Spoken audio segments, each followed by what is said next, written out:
Shalom, berjumpa lagi dengan saya Aldi Dauhan dalam program No Bible, No Breakfast.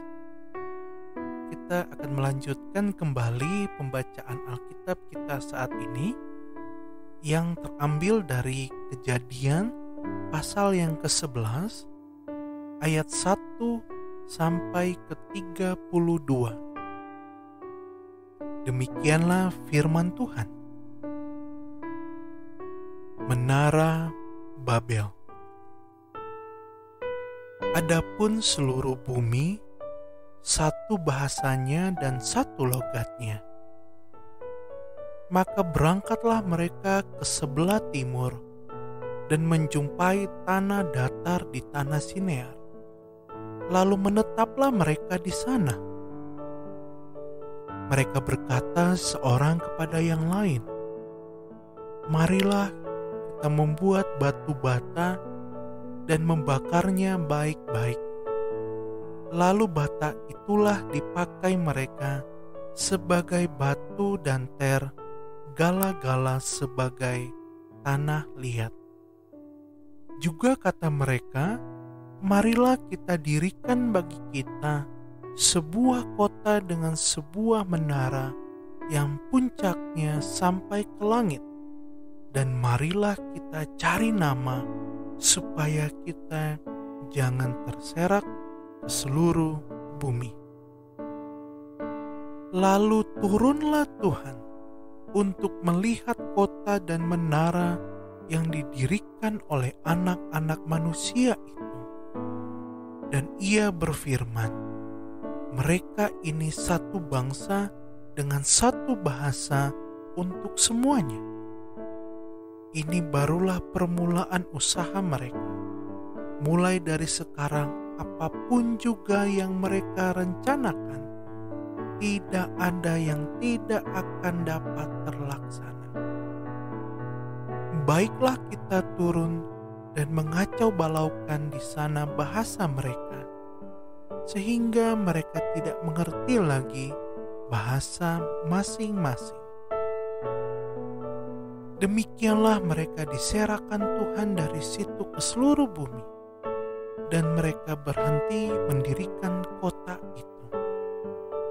Itulah sebabnya sampai sekarang nama kota itu disebut Babel, karena disitulah dikacau balaukan Tuhan bahasa seluruh bumi, dan dari situlah mereka diserahkan Tuhan ke seluruh bumi.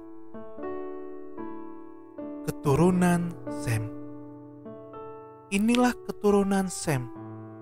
Setelah Sem berumur 100 tahun, ia memperanakan Arpaksad 2 tahun setelah air bah itu. Sem masih hidup 500 tahun setelah ia memperanakan Arpaksad, dan ia memperanakan anak-anak lelaki dan perempuan. Setelah Arpaksad hidup 35 tahun, ia memperanakan Sela. Arpaksad masih hidup 403 tahun setelah ia memperanakan Sela, dan ia memperanakan anak-anak lelaki dan perempuan. Setelah Sela hidup 30 tahun, ia memperanakan Eber. Sela masih hidup 403 tahun setelah ia memperanakan Eber, dan ia memperanakan anak-anak lelaki dan perempuan. Setelah Eber hidup 34 tahun, ia memperanakan Pelek. Eber masih hidup 430 tahun setelah ia memperanakan Pelek, dan ia memperanakan anak-anak lelaki dan perempuan. Setelah Pelek hidup 30 tahun, ia memperanakan Rehu. Pelek masih hidup 209 tahun setelah ia memperanakan Rehu, dan ia memperanakan anak-anak lelaki dan perempuan. Setelah Rehu hidup 32 tahun, ia memperanakan Serug. Rehu masih hidup 207 tahun setelah ia memperanakan Serug, dan ia memperanakan anak-anak lelaki dan perempuan. Setelah Serug hidup 30 tahun, ia memperanakan Nahor. Serug masih hidup 200 tahun setelah ia memperanakan Nahor, dan ia memperanakan anak-anak lelaki dan perempuan. Setelah Nahor hidup 29 tahun, ia memperanakan Terah.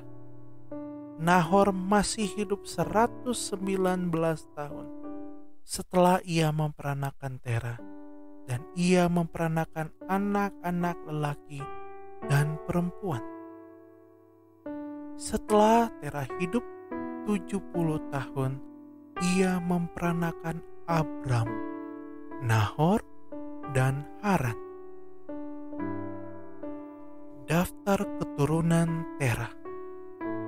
Inilah keturunan Terah. Terah memperanakan Abram, Nahor, dan Haran. Dan Haran memperanakan Lot. Ketika Terah ayahnya masih hidup, matilah Haran di negeri kelahirannya, di Ur Kasdim. Abram dan Nahor kedua-duanya kawin. Nama istri Abram ialah Sarai, dan nama istri Nahor ialah Milka. Anak Haran, ayah Milka dan Iska. Sarai itu mandul, tidak mempunyai anak. Lalu Terah membawa Abram anaknya serta cucunya Lot, yaitu anak Haran, dan Sarai menantunya, istri Abram anaknya. Ia berangkat bersama-sama dengan mereka dari Ur Kasdim untuk pergi ke tanah Kanaan. Lalu sampailah mereka ke Haran dan menetap di sana. Umur Terah ada 205 tahun. Lalu ia mati di Haran. Demikianlah pembacaan kita saat ini. Tetap jaga kesehatan. Tuhan Yesus memberkati kita semuanya.